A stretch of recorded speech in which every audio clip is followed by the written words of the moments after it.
Next question देखो, इस question में क्या करना है, find the sum of the coefficient of the integral power of x in the binomial expansion 1 minus 2 root x whole to the power क्या है 50। Find the sum of the coefficient of integral powers of x बोला है in the binomial expansion 1 minus 2 root x whole to the power 50 है। Sum of the coefficient of integral power of x in the binomial expansion, तो इसका solution देखो अभी।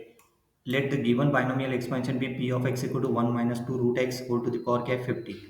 We can expand this using the binomial theorem. तो a plus b whole to the power n equal to summation sigma k equal to 0 to n k a to the power n minus k b to the power k. So a equal to 1 b equal to minus 2 root x, क्योंकि इसके साथ compare करो, a equal to 1 b equal to minus 2 root x n equal to 50 put कर दो इसमें। तो ये root x को लिखा है x to the power k by 2, तो ये x to the power k by 2 आ गया। रूट एक्स मतलब X to the power 1 by 2 whole to the power K, तो इसलिए एक्स टू दी पावर के बाय 2 आ गया।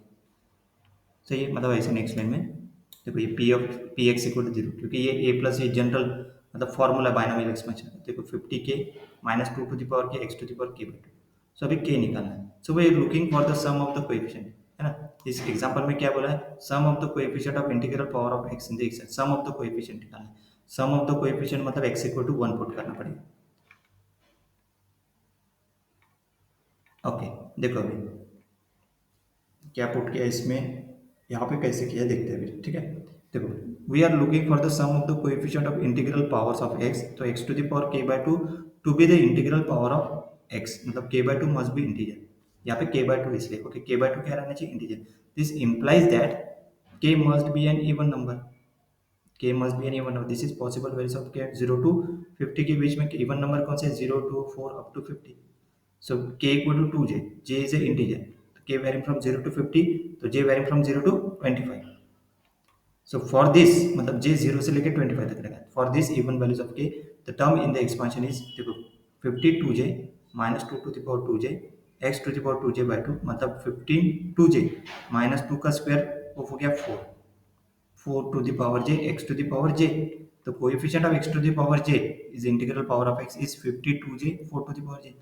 we need to find the sum of this coefficient for all possible j from 0 to 25, क्योंकि देखो यहाँ पे समेशन जो है, यहाँ पे समेशन k to 50 है, यहाँ पे समेशन क्या आ गया 0 j, क्योंकि यहाँ पे j 0 to 25। सही है, ये आ गया sum. Find the sum of this coefficient for all possible j।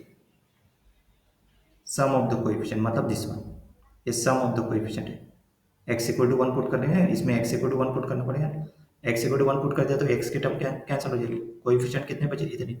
अभी मतलब 15 0 4 to the power 0, 15 2 4 to the power 1, 15 4 4 square 50 50 4 to the power 25।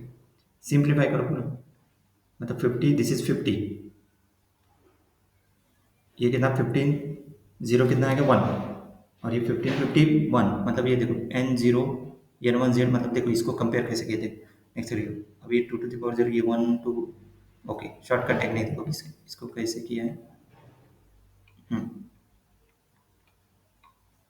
Yes देखो अभी कैसे किया, देखो this is equal to this one है, ऐसे equal to this is the sum of the term with even power of the binomial expansion 1 plus Z whole to the power क्या है 50, क्योंकि यहाँ पे 50 है ना, 1 plus Z whole to the power 50 where z equal to 2, क्योंकि देखो यहाँ पे 2 2 to the power 0 2 square 2 to the power 4, z equal to क्या है 2, एन इक्वल टू 50।